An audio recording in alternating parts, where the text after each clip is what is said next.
Hello friends, welcome to my YouTube channel Tanmay classes. Friends, आज हम लोग हिंदी व्याकरण के बारे में पढ़ेंगे।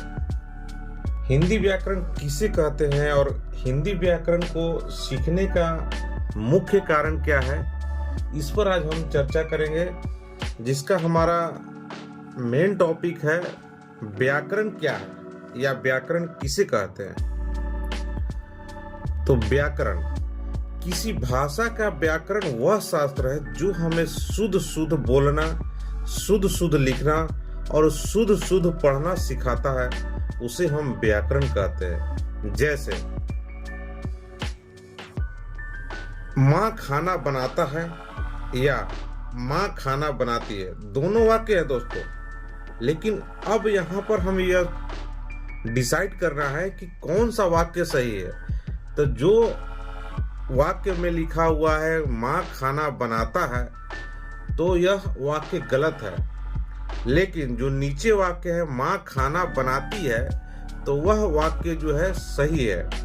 हम इसको डिसाइड कैसे करेंगे, हम इसका निर्णय कैसे करेंगे कि माँ खाना बनाता है या माँ खाना बनाती है, कौन सा वाक्य सही है। तो इसी को जानने के लिए हम लोग जो है व्याकरण का अध्ययन करते हैं।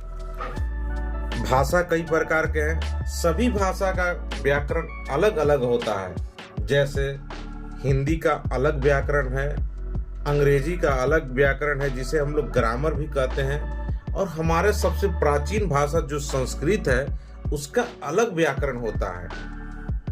अगर आपको किसी भाषा को सही तरीके से और शुद्ध रूप से सीखना है, तो सबसे पहले हमें उस भाषा के व्याकरण को सीखना होगा। व्याकरण को इंग्लिश में ग्रामर कहते हैं, वहीं हिंदी, गुजराती, इंग्लिश और इसी तरीका से बहुत सारी भाषा हैं, जिसे अगर आपको सही तरीके से सीखना है तो आपको सभी भाषाओं को ग्रामर की अच्छी जानकारी होना चाहिए, तभी आप भाषा को बोल पाओगे और भाषा को लिख पाओगे। बिना व्याकरण सीखे हम भाषा को बोल तो सकते हैं, पर सही तरीके से नहीं बोल पाते हैं। हिंदी व्याकरण में 4 प्रकार के होते हैं, लेकिन कहीं कहीं जो है आपको 3 प्रकार के भी व्याकरण देखने को मिलेगा या पढ़ने को मिलेगा। तो पहला हमारा है वर्ण या अक्षर। व्याकरण में पहला है वर्ण या अक्षर, उसके बाद सेकंड नंबर है, दूसरा नंबर है शब्द, तीसरा जो है किसी पुराने किताब में या फिर पुराने बुक्स में जो है पद का जो है वर्णन नहीं होता है, उसके बाद सीधे आ जाता है वाक्य। तो कहीं आपको 3 प्रकार मिलेंगे, कहीं आपको 4 प्रकार मिलेंगे। तो यहाँ पर हम आपको अभी 4 प्रकार के व्याकरण के बारे में बताएंगे। पहला बताएंगे वर्ण या अक्षर, दूसरा हो जाएगा शब्द, तीसरा हो जाएगा पद और चौथा हो जाएगा वाक्य। तो हम सबसे पहले पढ़ते हैं वर्ण के बारे में कि वर्ण क्या है।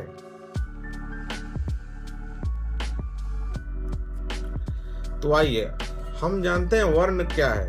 तो वर्ण भाषा की सबसे छोटी इकाई है जिसे हम विभाजित नहीं कर सकते हैं। जैसे क, ख, ग, घ, अंग, ज्ञान तक जो भी हमारे वर्ण हैं, क से लेकर ज्ञान तक, इन्हें हम विभाजित नहीं कर सकते हैं, और न ही इससे कोई छोटा जो है वर्ण है। यानी कि यह जो है आपका सबसे छोटा वर्ण है, इसका कोई भी टुकड़ा नहीं हो सकता है। इसमें किसी भाषा को सीखना है तो सबसे पहले हमें उस भाषा के वर्ण को सीखना होगा।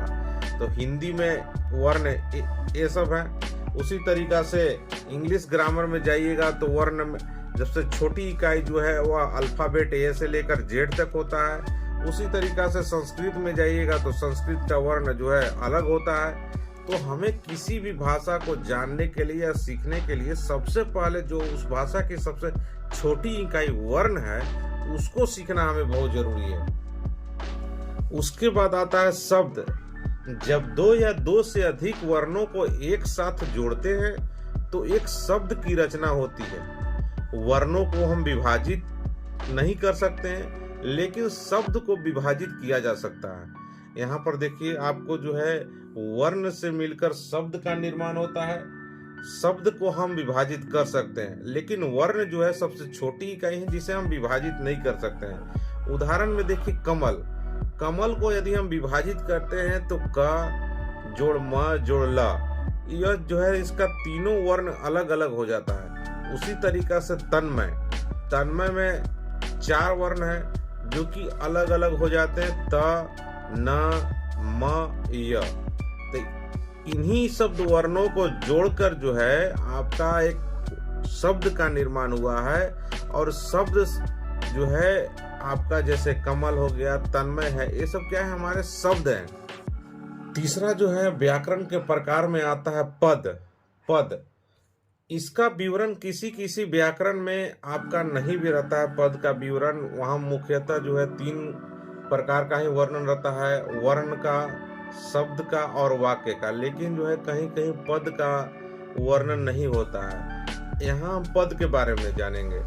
जब हम किसी वाक्य में कुछ शब्दों का प्रयोग करते हैं तो उनमें से कुछ शब्दों को पद मिल जाता है। जैसे सीता जो है मधुर गीत गा रही है। सीता क्या कर रही है, मधुर गीत गा रही है, यानी कि सीता को एक पद मिल गया है कि सीता ही है जो कि मधुर गीत गा रही है। इस वाक्य में सीता शब्द को एक पद मिला हुआ है जिसे हम संज्ञा भी कहते हैं। इस वाक्य में सीता को एक शब्द मिला हुआ है जिसे हम संज्ञा भी कहते हैं। और उसी प्रकार से जो है पद के भी कई प्रकार हैं। जैसे में पहला है संज्ञा, सर्वनाम, विशेषण, क्रिया और अव्यय, जिसकी चर्चा या जिसको हम विवरण में जो है आगे पढ़ेंगे। उस व्याकरण के सबसे अंतिम प्रकार के में आता है वाक्य। तो वाक्य की परिभाषा इस प्रकार है, शब्दों के वैसे समूह जिसका कोई सार्थक अर्थ निकले उसे वाक्य कहते हैं। जिसका कोई सार्थक अर्थ निकले, यानी कि शब्दों का समूह मिलकर एक वाक्य बना सकता है, लेकिन वाक्य वही वाक्य होता है जो जिसका किसी एक सार्थक अर्थ निकले। ये नहीं कि हम शब्द को जोड़ दिए, 4 को 5 को शब्द को जोड़ दिए हैं, लेकिन उसका कोई अर्थ ही नहीं निकल रहा है, तो वह क्या हो गया, वो हमारा एक वाक्य नहीं बनेगा।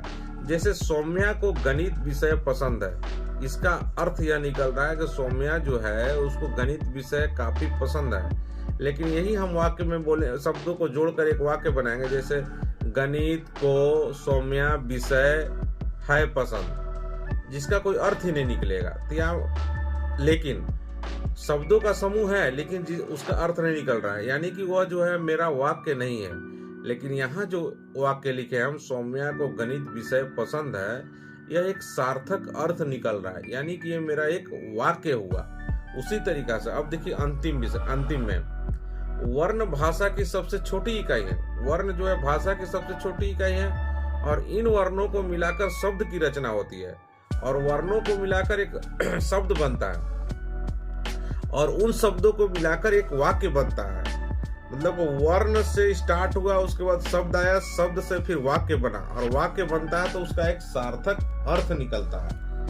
आपको शब्दों के क्रमानुसार जोड़ना होगा, तभी एक अर्थ रूप वाक्य की रचना होगी। अगर आप ऐसे ही किसी भी जगह किसी भी शब्द का उपयोग करेंगे तो उनमें से वाक्य तो बन जाएगा, पर उस वाक्य का कोई मतलब नहीं बनेगा और उस वाक्य का कोई मतलब नहीं रहेगा, तो वह फिर वाक्य किस काम का, यानी फिर उस वाक्य का कोई काम ही नहीं रह जाएगा। तो किसी भाषा को किस तरह से बोलना है, भाषा को किस तरीका से समझना है, किस तरह से लिखना है, यह हमें उस भाषा का व्याकरण सिखाता है। तो यहाँ पर आपको व्याकरण किसे कहते हैं इसके बारे में सारी जानकारी जो है मैंने आपको दे दी है। अगर आप भी किसी भाषा को सीखना चाहते हैं या उसे समझना चाहते हैं या लिखना चाहते हैं तो आपको उस भाषा के व्याकरण को सही तरीका से पहले सीखना होगा। उसका स्टार्टिंग से आपको जो है भाषा का जो भी आपको परिभाषा होता है, जो भी आपका उसका वर्ण से लेकर शब्द और वाक्य का रचना किस प्रकार के होता है। जैसे हिंदी में हिंदी का व्याकरण हुआ, इंग्लिश में इंग्लिश का व्याकरण ग्रामर हुआ, संस्कृत का व्याकरण अलग हुआ, गुजराती का व्याकरण अलग हुआ। तो इस तरीका से जो है हमें सभी विषयों के व्याकरण को सीखना होगा। तो इस प्रकार जो है अभी के लिए फिलहाल जो है आपका हिंदी व्याकरण के बारे में जो जानकारी दी है वो यहीं पर समाप्त होता है। बाकी का जो है जानकारी हम अगले वीडियो में देंगे। तो मित्रों आपसे यही निवेदन है कि यदि आपको वीडियो पसंद आया हो तो प्लीज़ वीडियो को लाइक और शेयर कीजिए, और हाँ दोस्तों, चैनल को सब्सक्राइब करना ना भूलें। धन्यवाद।